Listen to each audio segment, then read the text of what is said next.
Well, here I am. I'm writing this on March 20th on the bus on my way to work. What's new, people? How was everyone's St. Patrick's Day? I hope no one got pinched and everyone got drunk. How are your brackets? I don't even know what that means. Remember that depression episode I described at the beginning of last month's video?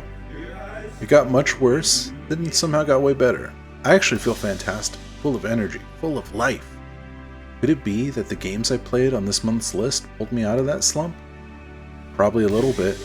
I saw a bunch of my friends in quick succession, we worked on some cool projects that I'm excited to show off when it's eventually done. This month in wrestling has been excellent. AEW Revolution was everything I hoped it would be, and more, and the television follow-up has been awesome. Shouts out to Thunder Rosa.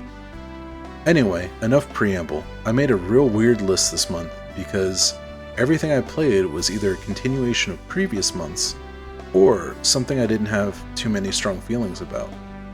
I played a lot of Here Comes the Pain season mode on stream, but I can play that game in my sleep.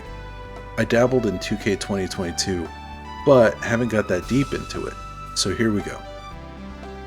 Number 1, Dark Souls. I have a complicated relationship with the Souls series. See, I had this friend I knew since elementary school. Not to get too into it, but I don't talk to this person anymore, for a lot of reasons. He loved these games and would routinely try to get me into them. I'm talking this guy had easily put hundreds of hours into each of them, easily surpassing 1,000 hours between all of them, up to Bloodborne, the last game in the series, up to when I associated with this person. As longtime viewers are aware, I'm bad at video games.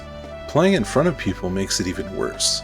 So our routine, when I'd come over to his house to hang out, would be I'd watch him play a Souls game for a while, he'd get me to try it, I'd die in the first few rooms for 45 minutes, then I'd give up, at which point he'd take over my file and play for a few more hours. This, my friends, is not the most optimal way to get into a game. Eventually, I grew so disgusted at the mere sight of them that it kind of became my thing for a while.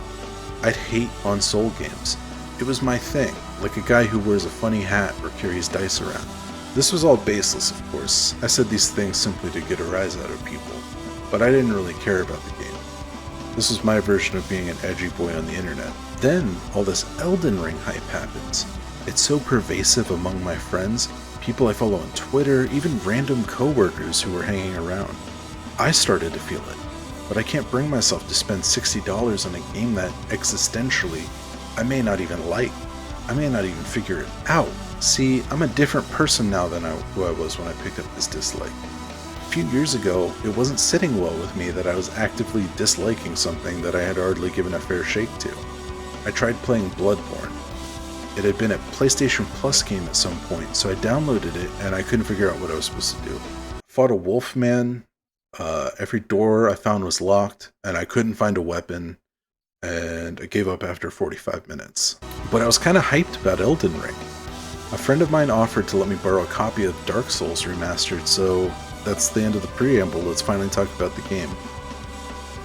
Holy shit, I love it! Now, I don't expect to be saying anything 1,000 jackoffs on the street don't already know, but I've grown absolutely love the gameplay loop. You scratch and you claw your way out of the bonfire, getting stomped by the most basic of enemies until you find the fog gate.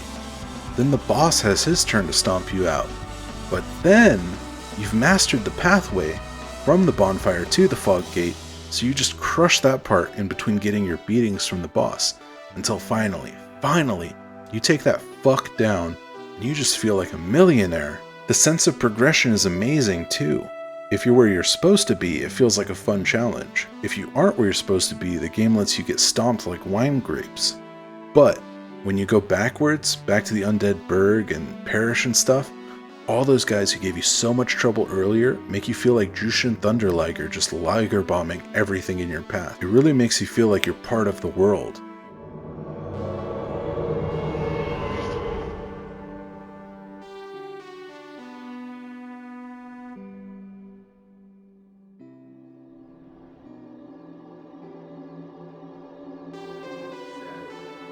Here we go again. How many times will these lambs rush the floor? it over with.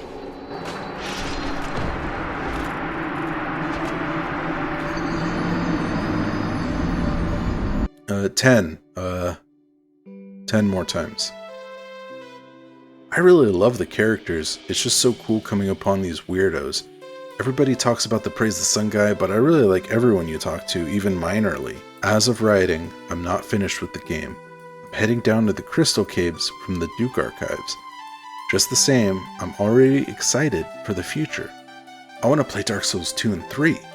I want to find a weapon in Bloodborne. And I definitely want to play Elden Ring. Heck, if I really get nuts, this may be the thing that makes me finally seek out a PS5 so I can play Demon Souls. Don't test me. It's actually the hunger I was getting when I first started playing Yakuza and Resident Evil. I've never eaten anything like this, and daddy, do I want more. I'm gonna try to take it easy though, and not burn myself out like I did with Yakuza. I'm doing this run as a sword and shield guy, but I want to try out a cleric or pyromancer because it seems like they get a lot of good shit. Definitely recommend this game. Definitely check it out. Thank you for joining me. Have a good fucking month. I'll see you next time. There's probably going to be more than one game. I'll let you know.